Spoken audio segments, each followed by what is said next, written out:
milliy sertifikat hamda huquq fanidan nimaga hali chiqmaganligini ko'rib chiqamiz. Va bugungi dasturimiz mehmoni 20 yillik tajribaga ega tarix hamda huquq fanidan dars berib kelayotgan ustozimiz Dehqonov G'ayrat aka. Masalan 6 oy yoki 8 oy yoki 9 oyda sertifikat oladigan bo'lsalar, eshitishim bo'yicha hamma fandan bor. Nimaga aynan huquq fanidan chiqmaganini bilmaysiz. Yuqorida aytib o'tgan ikkita hujjatga muvofiq 2020. Assalomu alaykum hurmatli tomoshabinlar, o'quvchilar hamda ota-onalar. Bugun sizlar bilan eng aktualniy bo'lgan mavzudan biri milliy sertifikat hamda huquq fanidan nimaga hali chiqmaganligini ko'rib chiqamiz. Va bugungi dasturimiz mehmoni 20 yillik tajribaga ega va ayni vaqtda Registon Shahriston filialida tarix hamda huquq fanidan dars berib kelayotgan ustozimiz Dehqonov G'ayrat aka. Assalomu alaykum ustoz, xush kelibsiz. Alaykum assalom, assalomu. Ustoz, sizga avvalambor birinchi savolim bo'lardi. Bu sertifikat o'zi nima va bu qachon chiqqan?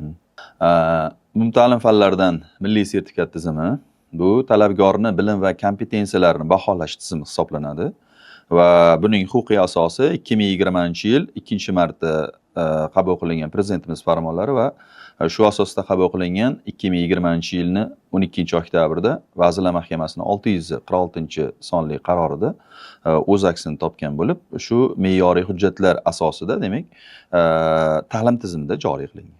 Tushunarli. Mana oldinlari DTMda imtihonlar bo'lardi, institut kirish uchun. Bu sertifikat chiqqandan keyin buni qanaqa qulay tomonlari bor ekan? Qulay taraflari haqida gapiradigan bo'lsak, masalan, birinchidan abituriyentlar ikkita imkoniyatga ega bo'ldi. Ham milliy sertifikat tizimida qatnashish, ham qabul imtihonlarida qatnashish imkoniyatiga bo'ldi. Ya'ni imkoniyatlari oshdi. Xohlasa sertifikat topshiradi, xohlasa o'sha iyul-avgust oylarida o'tkaziladigan kirish imtihonlarida qatnashish mumkin. Ikkinchidan, hali imtihonga kirmasdan turib o'sha fandan maksimal balga ega bo'lishlari mumkin. Bu ham qulay tarafi. Uchinchidan, o'sha masalan 6 oy yoki 8 oy yoki 9 oyda sertifikat oladigan bo'lsalar, vaqtdan ham yutishlari mumkin. Ya'ni qolgan vaqtni boshqa fanlarga o'rganishga sarflashi mumkin. Aha, tushunarli. Demak, sertifikat topib qo'ysa, bu degani ertaga institut imtihonlarida o'sha fanni maksimalniy ballni oladi degan, to'g'rimi? Tushunarli. Xo'p, demak, bu sertifikat eshitishim bo'yicha hamma fandan bor, faqat huquqdan yo'q ekan. Nimaga aynan huquq fanidan chiqmagan deb o'ylaysiz?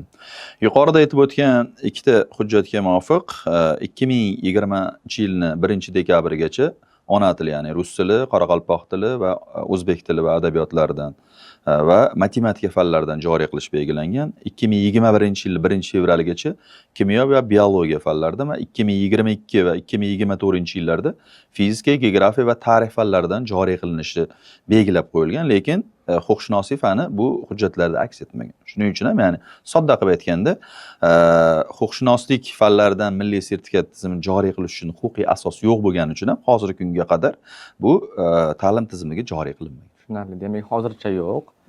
Lekin yaqin kelajakda paydo bo'lishi mumkinmi? Agar huquqiy asos yaratilsa, ya'ni shu Vazirlar Mahkamasi masalan qaroriga ilova qilib kiritiladigan bo'lsa, joriy qilinishi mumkin. Lekin ayni paytda bu shu boya aytganimdek huquqiy asos yo'q bo'lgani uchun joriy qilinmagan. Agarda huquq fandan ham chiqsa, bu kimlarga o'zi foydasi tekkan bo'lardi? Xo'p, menimcha juda ham foydali bo'ladi. Masalan, sizga misol qilib aytishim mumkin. Masalan, 2023-yildan boshlab yurisprudensiya ta'lim yo'nalishiga mutaxassis fan sifatida tarix o'rniga huquqshunoslik joriy qilindi. Shundan so'ng huquqshunoslik fanlariga bo'lgan talab keskin oshdi va bu o'sha keng ommachilik, jamoatchilikda ham juda ham katta qiziqishga sabab bo'ldi. Va bundan tashqari avval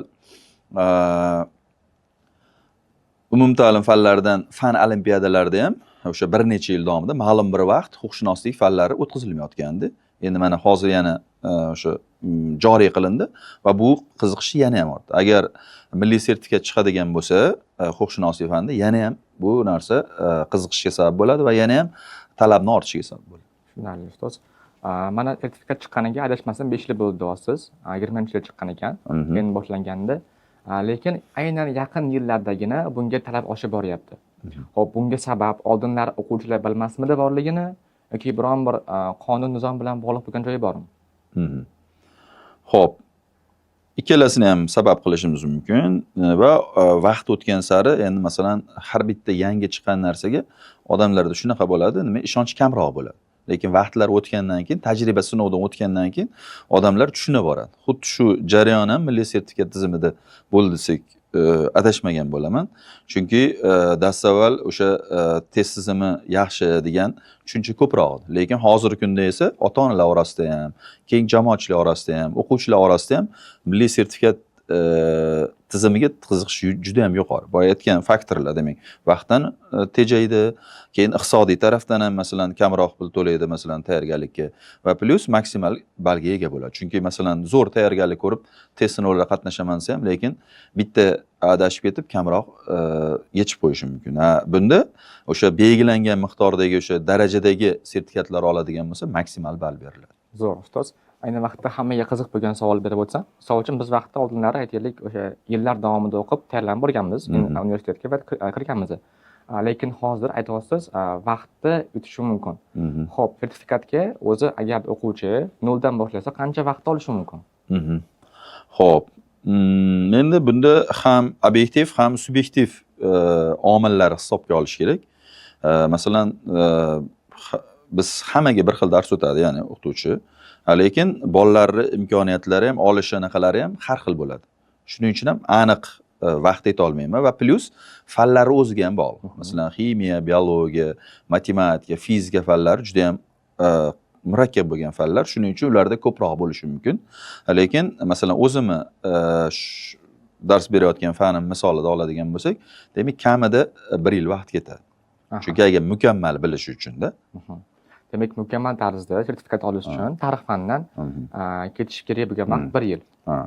Endi o'rtacha vaqt. Masalan, kimdir 6 oyda ham natija qilishi mumkin, kimdir 4 oyda ham. Endi bolani salohiyatiga ham bog'liq-da. Masalan, kimdirlar ba'zi ma'lum bir fanda ko'nikma olib keladi. Kimdirlar umuman fanni nima deydi, bilmasdan keladi. Shunga ham bog'liq. Ya'ni bolaning darajasiga ham bog'liq.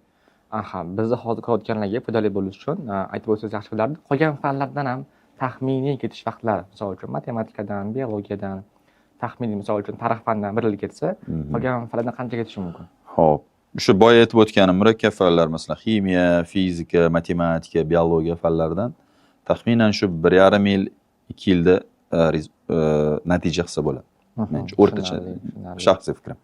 Demak, tarix fanidan tayyorlab kelyapsiz va huquqdan bo'lsa, aynan DTM tayyorlab boryapsiz. Imtihonlarga mana bu o'tgan o'quv yilida sizni naqd 30 dan oshiq o'quvchingiz aynan yuridik sohasi bo'yicha kirishga o'qishga, ayni vaqtda huquq fani o'qiyotganligiga qanaqa maslahatlar bergan bo'lardingiz? Xo'p, ikkita maslahat berishim mumkin. Birinchisi bu o'sha o'quv dasturi asosida tayyorlangan o'quv darsliklarini yaxshilab o'tiladi. Demak, bizda 4 ta darslik bor: huquqshunoslik fanlari, 8-sinf, 9-sinf, 10-sinf, 11-sinf va O'zbekiston Respublikasi Konstitutsiyasini yaxshilab o'rganish. Va ikkinchisi bu o'sha bilim va malakalarini baholash agentligi tomonidan e'lon qilingan 35 ta me'yoriy hujjatni yaxshilab o'qish. Chunki amaliyotda shunday bo'ldi bu yil. Shu 60-70% desak bo'ladi, taxminan test savollari o'sha me'yoriy hujjatlardan tushgan. Shuning uchun ham ko'proq e'tibor berish kerak. O'sha o'quv dasturini o'z ichiga oladigan, o'sha me'yoriy hujjatlarda belgilab qo'yilgan ma'lumotlarni yaxshilab o'rganishlar. Yaxshilab yodlash, to'g'rimi? Demak, umumiy olganda hamma ma'lumotni bilish kerak o'sha sinflar bo'yicha. Endi bitta biron bir foydali nima usul deymizmi, aytib o'tsangiz, o'quvchilarni huquq fani ma'lumotlarini yodlashiga oson bo'lishi uchun qanaqasi yodlasa osonroq bo'ladi?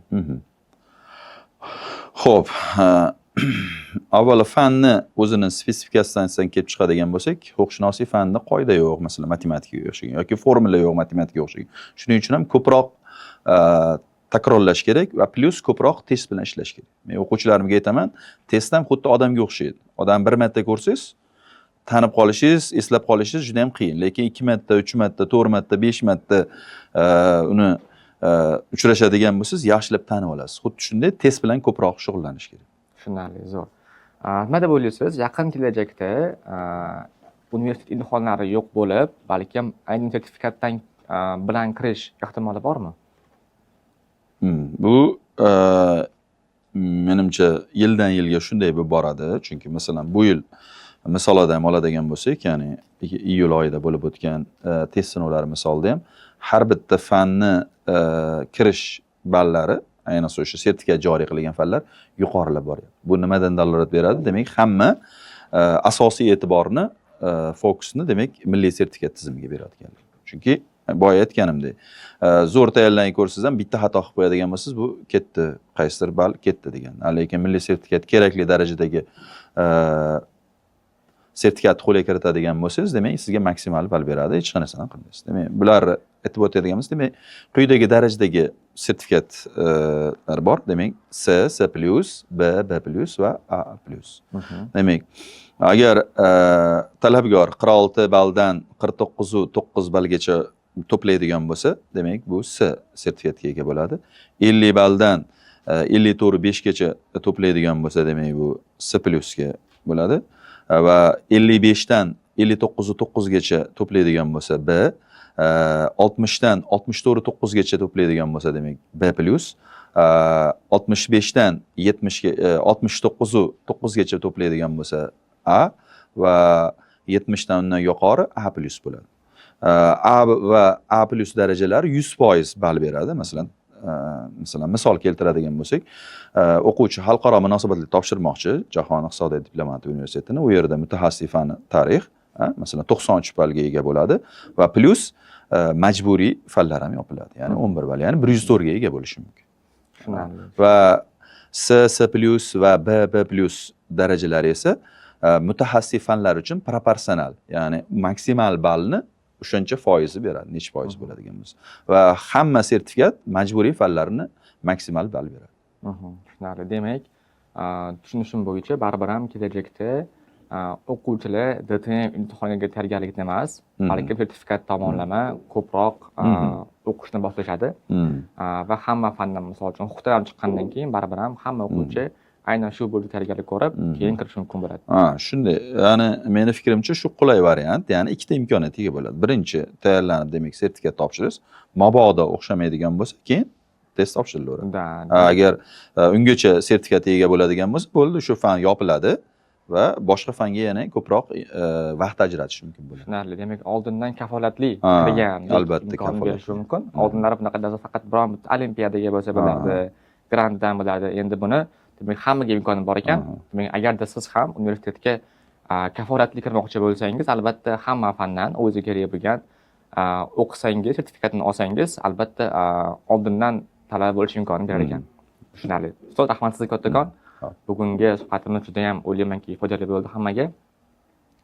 O'quvchilaringizga va sizga ham omad tilab qolamiz. Rahmat.